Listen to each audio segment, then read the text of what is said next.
Olá, novelover! Você viu a novela ontem? Eu sou Esdras e este é mais um vídeo do seu canal sobre teledramaturgia aqui no YouTube. Se você é novo por aqui, seja muito bem-vindo e já fique sabendo que estamos atingindo hoje 5.000 inscritos no canal. Êêêê!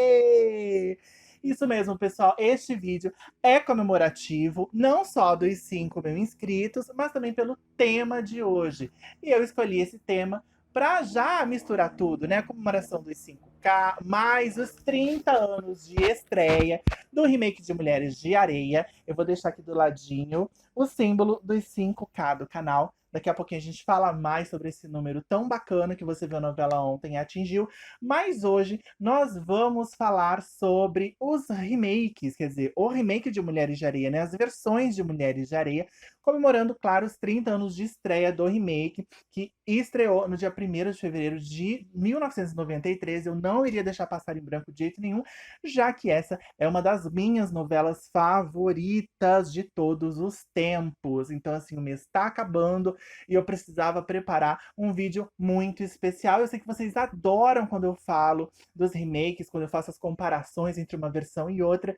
Então é isso que eu vou fazer daqui a pouquinho depois da vinheta. Não sai daí.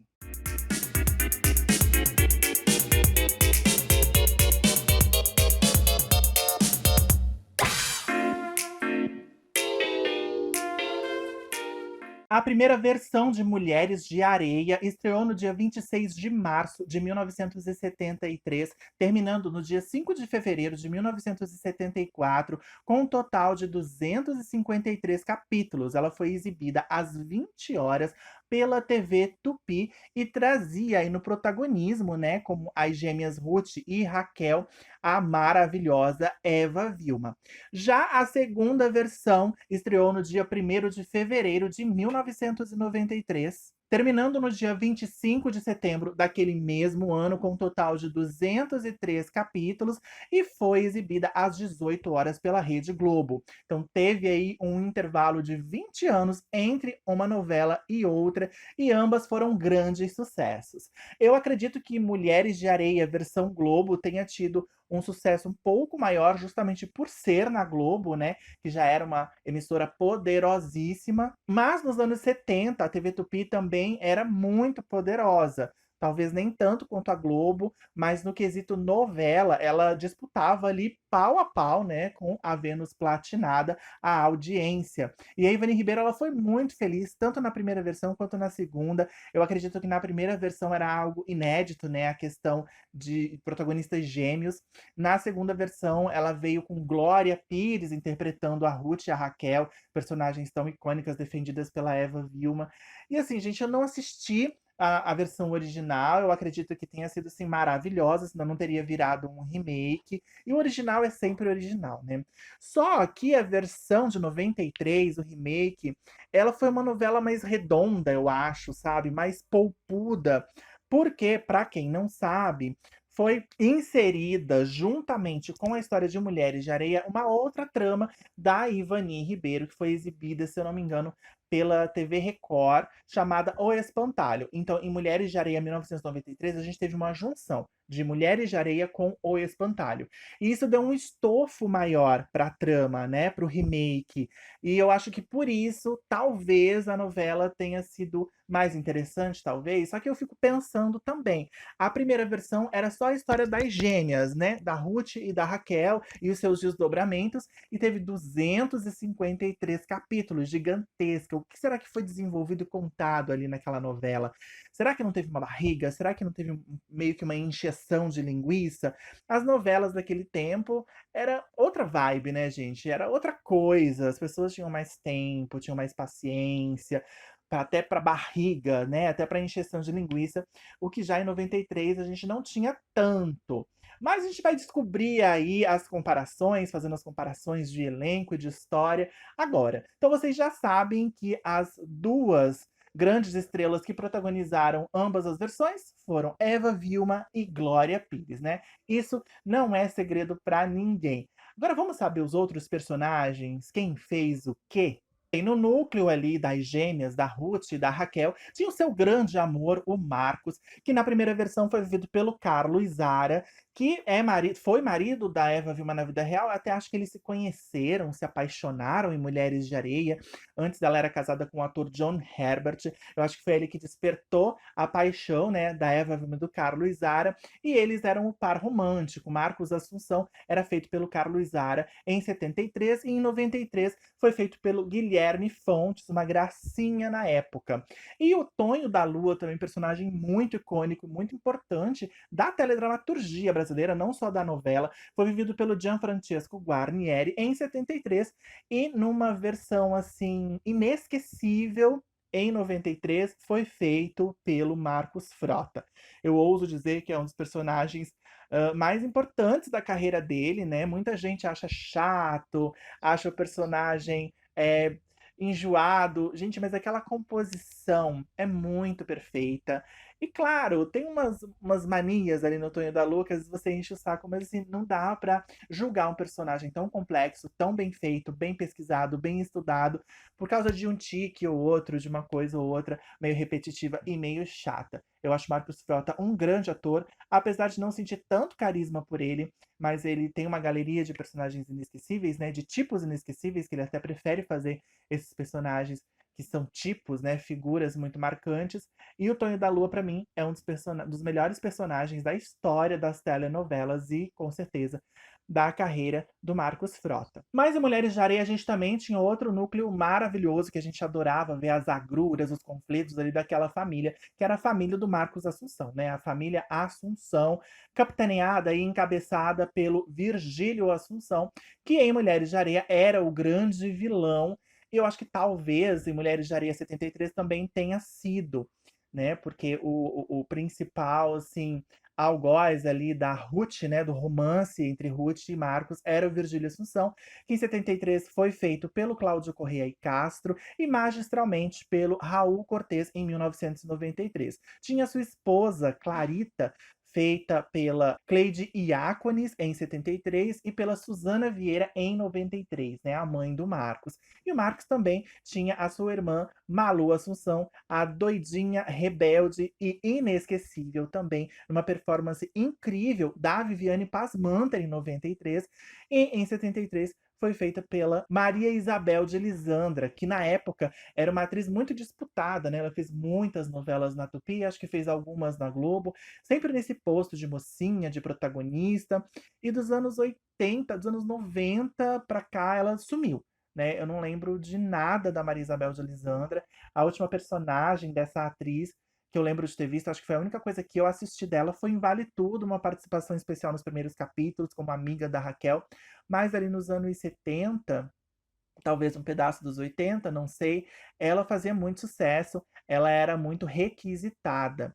E ela fazia o quê, gente? Par romântico com o machão, a Laor, né? Que na primeira versão foi entregue para o Antônio Fagundes. Quem melhor poderia fazer esse personagem, né? O Antônio Fagundes que ficou aí até muito conhecido por papéis do tipo, porque logo depois de Mulheres de Areia, ele e a Maria Isabel de Lisandra foram convidados para ser o par romântico da novela O Machão, que era nada mais, nada menos que a primeira versão, ou a segunda versão, de O Cravo e a Rosa, porque O Cravo e a Rosa já é um remake do remake, né, gente? Então, os personagens de Adriana Esteves e Eduardo Moscovis em O Cravo e a Rosa, do ano 2000, foram vividos pelo Antônio Fagundes e a Maria Isabel de Lisandra em 74, um ano depois, né, de Mulheres de Areia, onde eles faziam Malu e Alaor. E todo mundo amava esse casal. Eu não sei se em 73 eles foram tão carismáticos e tão amados pelo público como em 93, mas eu presenciei, eu estive lá e fui testemunha dessa química perfeita entre a Viviane Pasmanter e o Humberto Martins, que fez o Alaor, que além de jovem, lindo, gato, gostoso, era um ator bem interessante, né, na época. E se não fosse por algumas questões hoje em dia, continuaria sendo interessante, mas enfim, deixa pra lá. É tão bom a gente lembrar que na época da nossa inocência, né, essas coisas que são tão problemáticas pra gente hoje, não fazia a menor diferença, a gente embarcava nos personagens, na história, e era isso que valia, a gente já ficava fã, virava admirador dos atores.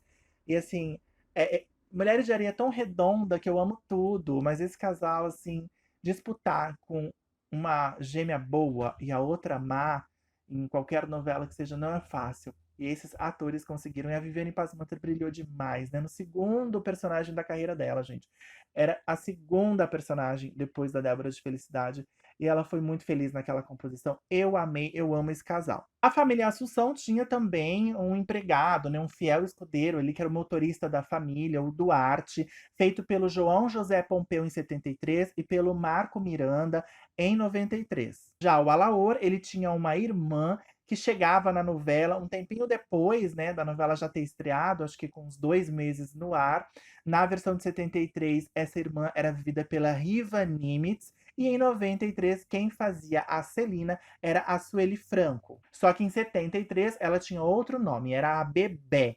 Eu não assisti novamente, né? Repetindo isso, a primeira versão, mas na segunda versão eu adorava a Celina. Achava ela um amor, um docinho. Só uma personagem como aquela mesmo para adoçar a rebeldia e a amargura da Malu. E vocês se lembram, né, que ali em 1993 tinha uma personagem na Fazenda, ainda nos primeiros capítulos da novela, que era apaixonada pelo Alaor quando ele ainda gostava da Ruth.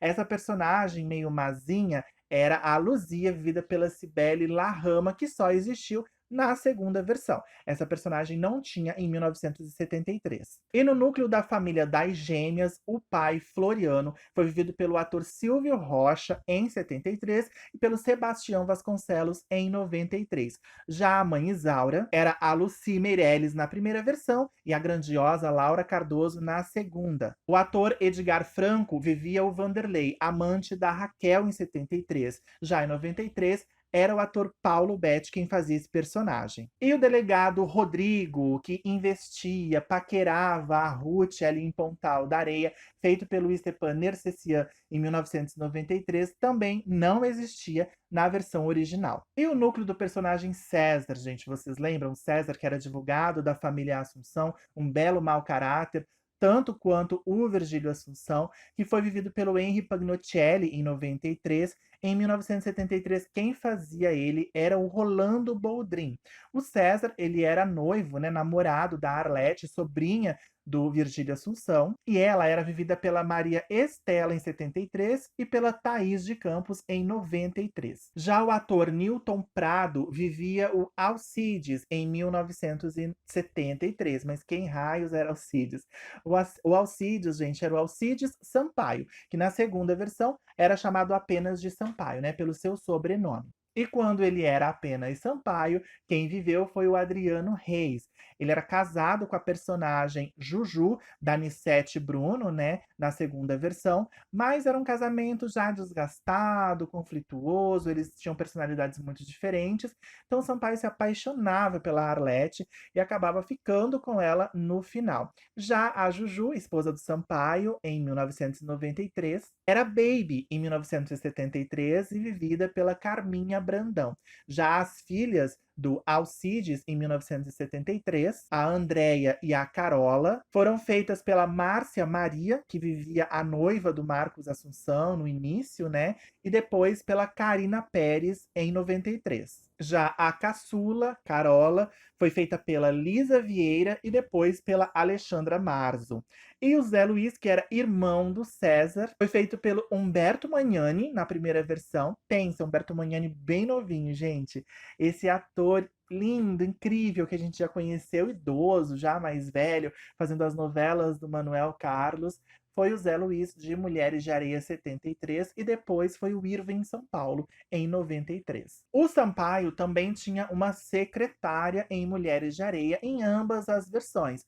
Só que ela tinha um pouquinho mais de importância na primeira versão. A secretária Luísa, ela era vivida pela Carmen Marinho e foi responsável pelo assassinato do Vanderlei na versão original.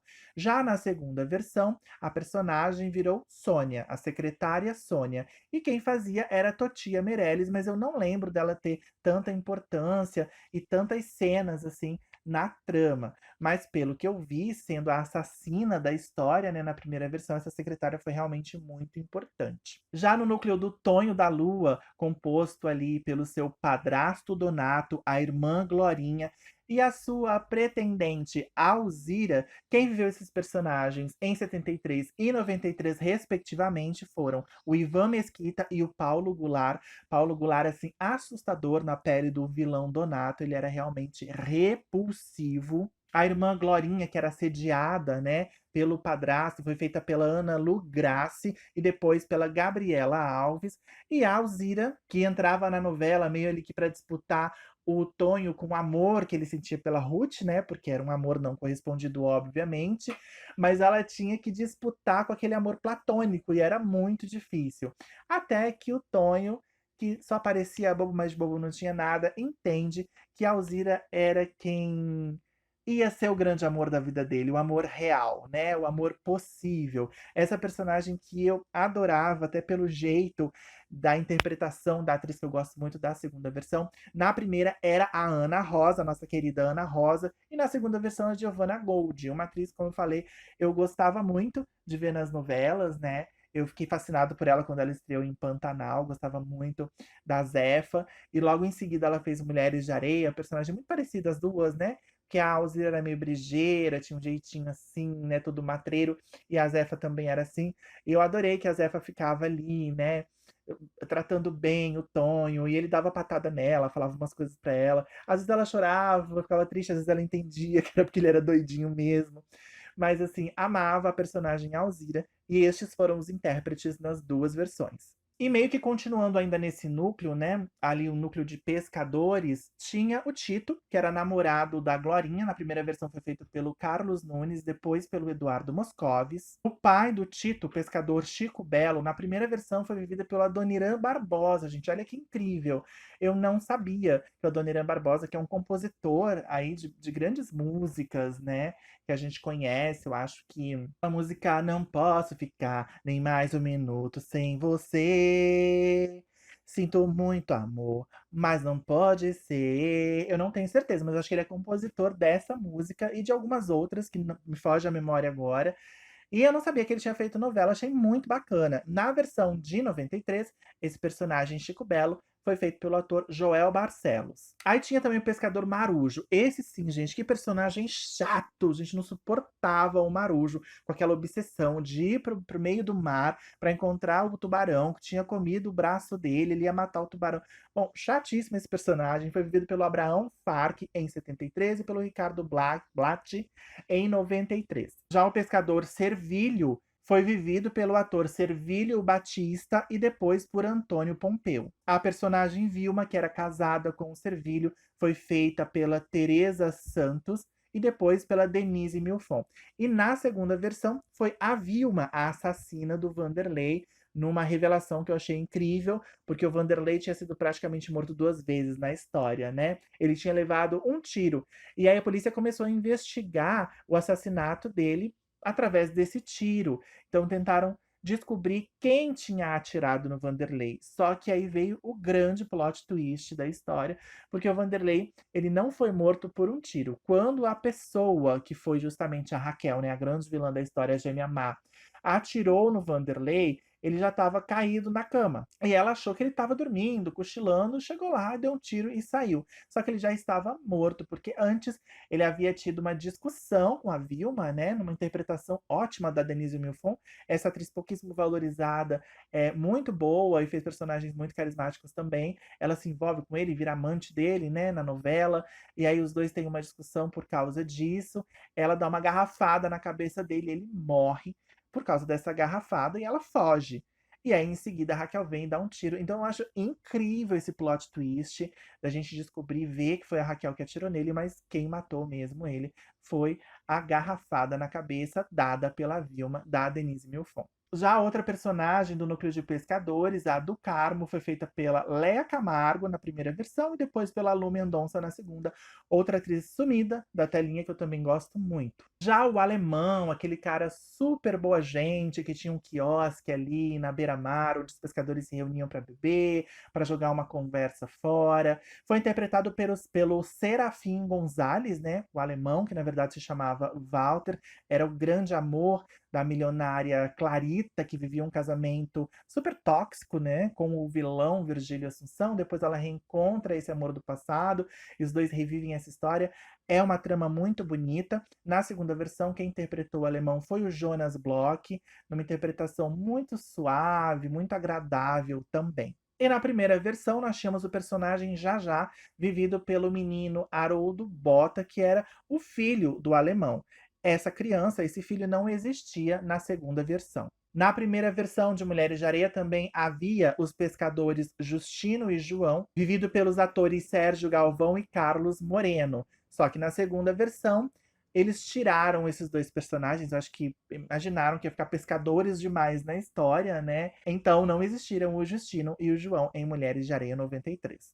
Porém, eles colocaram um pescador que não existiu na primeira versão, mas que talvez tenha sido a síntese desses dois personagens, do João e do Justino, né? Que era o Garnizé. O Garnizé, na segunda versão, foi vivido pelo Serafim Gonzalez, que tinha feito o alemão na primeira versão. E uma curiosidade, o Serafim Gonzalez, ele é artista plástico na vida real, e era ele que esculpia as mulheres na areia que o Tonho da Lua fazia na história. Tanto na primeira versão quanto na segunda, foi o Serafim Gonzalez que esculpiu essas mulheres de areia que apareciam já quase prontinhas ali na tela, com o Tonho da Lua só jogando uma aguinha, raspando com uma pazinha, esses truques, né, da magia da TV. Então, gente, basicamente eram esses todos os personagens de Mulheres de Areia 1973, né? Então, eu citei todos os personagens daquela versão e por quem eles foram vividos na segunda. Agora, o restante dos personagens, os que faltaram, foram personagens da outra novela que eu citei,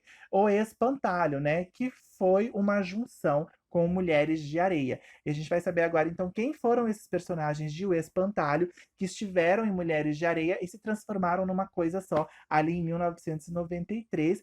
E tem personagens que eu amo muito, personagens icônicos de Espantalho, que foram incríveis em Mulheres de Areia 93. Essa novela O Espantalho, ela estreou no dia 25 de janeiro de 1977, terminando em 13 de junho daquele mesmo ano, com apenas 119 capítulos. Então foi uma novela mais curta, né? Exibida ali pela TVS, junto com a Record. Era uma junção também de canais que acontecia naquela época que eu não entendo muito bem. Mas era isso. O Espantalho foi exibida em 77, 4 anos depois de Mulheres de Areia. E uma das principais tramas de Mulheres de Areia 93 era, na verdade, a trama principal de O Espantalho, que era aquela história toda do prefeito, né, de Pontal da Areia, o Breno, que era vivido em O Espantalho pelo ator Fábio Cardoso e em Mulheres de Areia foi feito pelo Daniel Dantas. O Breno, ele era um prefeito maravilhoso, justo, honesto, que geria ali, né? Governava ali Pontal da Areia. Então ele tinha uma preocupação com os moradores, com a saúde dos moradores. Só que a praia, que era a grande atração turística, né, da cidade, uma cidade litorânea, ela começava a dar indícios de poluição. E algumas pessoas começaram a ficar doentes. Então, o que que o prefeito decidiu? Interditar a praia até conseguir limpar tudo e deixar ela própria para banho novamente. E esse era o grande estupim da história, né? O grande conflito, porque o personagem Rafael, vivido pelo Jardel Filho, era o grande rival do prefeito Breno. Esse personagem Rafael era uma espécie de Virgílio Assunção, porque ele era o vice-prefeito da cidade, ele queria tomar o lugar do Breno. Ele era um cara que não estava nem aí para a saúde das pessoas. Se ele precisasse prejudicar a saúde das pessoas para agradá-las, ele ia fazer. Então ele começou a fazer uma campanha contra o Breno, né? Para que as praias não fossem interditadas. Então ele sairia como bonzinho e o Breno como o mala sem alça, o carrasco. Mas tiveram pessoas sensatas que ficaram do lado do Breno e outras pessoas, né, egoístas e ambiciosas, que achavam que a interdição das praias ia prejudicar o seu negócio, que ficou do lado do Rafael em O Espantalho. Então isso lembra muito um governo recente que nós tivemos aí, né?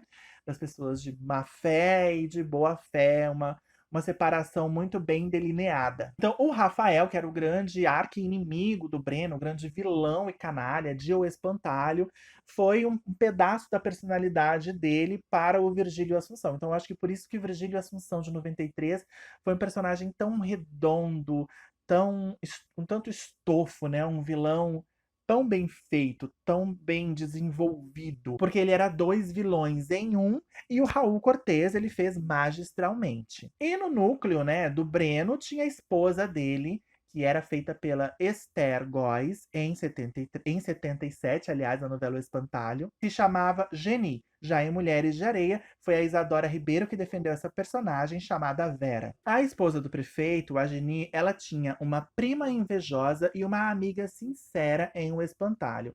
Essa prima invejosa era vivida pela Reni de Oliveira, chamava Andréia. Ela tinha inveja porque ela era apaixonada pelo Breno, né? Então, essa era a inveja que ela sentia da prima, porque ela queria o marido da prima. E a melhor amiga da Geni era a Elsa, feita pela atriz Ivanice Sena. E essa, de fato, era uma amiga sincera, que estava ali sempre do lado dela, apoiando e tudo mais. Já na versão de Mulheres Apaixonadas, ou melhor, de Mulheres de Areia, essa personagem ela se transformou em uma só. Então se tornou a Maria Helena, feita pela Alexia Deschamps, que era amiga, né? Que se fazia de melhor amiga da Vera, mas na verdade era uma boa de uma bisca, não era sincera, estava sempre interessada nos seus próprios interesses. Ela tinha uma implicância grande com o Breno, aliás, o Breno tinha uma implicância com ela, porque ela fazia parte de um passado da Vera que ele não gostava de lembrar. No passado, a Vera tinha se envolvido com filmes adultos, né? Aquela coisa de seu passado me condena. Só que a Vera trouxe para a vida dela essa amiga, que continuou sendo uma amiga bem vulgar, enquanto a Vera se tornou uma mulher de família, né? Correta, deixou a vida do passado no passado. E ele não gostava muito da Maria Helena. E aí, por causa dessa implicância, a Maria Helena acaba sendo cooptada pelo Virgílio Assunção, né? Para fazer chantagem com Breno. E aí ela descobre não, ela conta, né, pro Virgílio Assunção sobre o passado da Vera, ele consegue fotos comprometedoras, e como ele é louco pela esposa, o Breno acaba meio que ficando ali numa sinuca de bico entre manter a descrição e o sigilo da vida da Vera e continuar batendo de frente pelos seus ideais com o Virgílio Assunção. Já em O Espantalho, né, o Rafael ele usou de outras artimanhas aí, mas em Mulheres de Areia eu acho que foi muito bem engendrada essa história entre Maria Helena, Vera, Breno, Virgílio, ficou muito legal de acompanhar. Já a personagem Tônia, de Mulheres de Areia, que eu amo, que é uma das personagens que eu mais gosto, interpretadas pela Andréa Beltrão, né, da carreira dela, foi vivida pela Teresa Amaio em O Espantalho. E mudou um pouquinho ali a grafia do nome. Em 93 ela virou Tônia, mas em 77 era Tonha mesmo. Já o pai da Tônia, né, ou melhor, o pai da Tonha em O Espantalho foi feito pelo Walter Stewart, o Zé Pedro, que em 93 foi vivido pelo Carlos Zara, que tinha feito o mocinho da história, né, o galã romântico em 73 em Mulheres de Areia. A Tônia tinha um irmãozinho pequeno, né, de uns 10, 11 anos, que era o Reginho, que foi vivido pelo ator Walter Magalhães em 77, depois por Fabrício Bittar em 93. A atriz Wanda Cosmo viveu a Manuela, que era uma personagem também incrível, bonachona, engraçada, divertida. Ela tinha um quiosque ali ao lado não, acho que era o mesmo quiosque, né, que ela dividia com o pai da Tônia, o Zé Pedro. E os dois viviam ali num arranca-rabo, porque o Zé Pedro era mal-humorado, ele era a favor do Virgílio Assunção, e a Manuela era a favor do Breno. Então, politicamente, os dois não combinavam. Só que no fim das contas, aconteceu ali o que acontecia ali, era uma grande paixão, né? Os dois escondiam, mas no fim eles acabam juntos. E essa Manuela era vivida magistralmente, né, pela Heloísa Mafalda em 93, mas foi feita pela Wanda Cosmo em 77 em O Espantalho. Tinha também o Doutor Munhoz, médico apaixonado pela Tônia, foi feito pelo Hélio Souto em O Espantalho e depois pelo Edwin Luiz em Mulheres de Areia. Já o Rolando Boldrin, que tinha feito Mulheres de Areia em 73, como mau caráter César, ele volta em 77 no Espantalho para viver o Juca, namorado da Tônia, onde os dois viviam um romance tórrido. Esse personagem virou Joel em Mulheres de Areia 93, feito pelo Evandro Mesquita. E a mesma coisa ali da Manuela com Zé Pedro, né? A Tônia era super a favor do prefeito da cidade, o Breno, e o Joel era gado do Virgílio Assunção, né, do vice-prefeito. Concordava com tudo que ele falava, queria sabotar o prefeito. E essa divergência aí de ideias políticas acabou transformando, né, o namoro da Tônia com o Joel em algo que fez com que ele fugisse, desaparecesse, fosse embora e largasse ela lá sem dar nenhuma satisfação. Foi uma coisa muito estranha na época, né? Depois eu descobri que a Ivani Ribeiro não estava gostando da atuação do Evandro Mesquita na novela, pediu para tirar ele. Só que aí a Tônia meio que ia ficar sem um par romântico. Aí trouxeram outro personagem, que seria primo do Joel na história, o Victor, vivido pelo Oscar Magrini. E esse personagem, então, só existiu na segunda versão, já que na primeira, provavelmente, o Juca, vivido pelo Rolando Boldrin, né, de O Espantalho, deve ter ido até o fim, com certeza. Em O Espantalho, o Rafael, feito pelo Jardel Filho, ele era dono de uma pensão, de um hotel ali em Pontal da Areia, né? Ele vivia na capital, mas tinha um hotel para turistas em Pontal da Areia, e ele tinha uma equipe, né? Uma equipe, um staff que trabalhava para ele no hotel. Só que o Espantalho, esse personagem mais importante, né, da equipe do hotel, era um só, o Vasco, vivido pelo ator Regis Monteiro. Já na versão para Mulheres de Areia, o Virgílio também tinha esse hotel, além de ser vice-prefeito da cidade, ele tinha esse hotel ali em Pontal da Areia, só que a equipe era maior, eram 3 pessoas. Além do Vasco, feito pelo Maurício Ferraza, em 93, tinha também o Santiago, feito pelo Marcelo Mansfield, que era meio que o gerente do hotel, se eu não me engano, e o Rosendo, vivido pelo ator Toy Bressani. Esses 2 personagens não existiram em O Espantalho.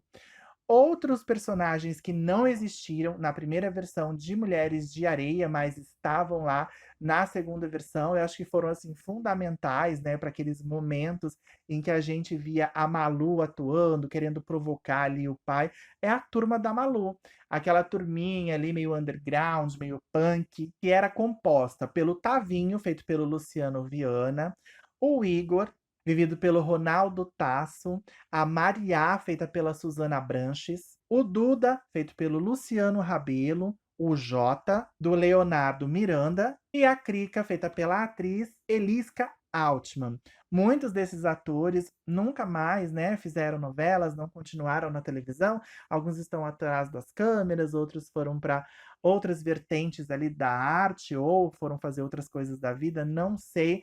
Mas essa era a turminha da Malu e era muito divertida, mas não existiu na primeira versão. E este foi o vídeo de hoje, fazendo uma comparação entre a primeira versão de Mulheres de Areia e O Espantalho com a segunda versão de Mulheres de Areia de 1970, ou melhor, de 1993, que completou neste mês de fevereiro, no último dia 1º, 30 anos de sua estreia. É um número marcante, é uma data que não dá para passar em branco, gente. Principalmente se falando de uma novela tão icônica, tão maravilhosa, uma novela do horário das 6, né? Poucas vezes nós tivemos novelas nesse horário que foram tão retumbantes de sucesso. Uma trama que elevou ainda mais a Glória Pires a um patamar de grande estrela. Ela já tinha provado o quanto era incrível em Vale Tudo, mas Mulheres de Areia veio mesmo assim colocar a pedra filosofal na carreira dela e mostrar que ela realmente é um deslumbre, é uma das maiores do nosso país. Então, Mulheres de Areia tem muito significado para mim, né? O remake de 93 tem muito significado para a história da teledramaturgia brasileira. Assim como Mulheres de Areia, a primeira versão também, o Espantalho nem tanto, mas agora o Espantalho entra para esse rol, porque virou Mulheres de Areia 93. A novela é tão icônica que estão falando por aí, né, nas mídias, não sabe se é boato, se tem algum fundo de verdade, de um terceiro remake, gente. Ah, eu não sei, eu não quero ser puritanista, mas eu não consigo enxergar nenhuma grande atriz do porte da Glória, nem do porte da Eva, hoje em dia, para viver essas gêmeas, assim.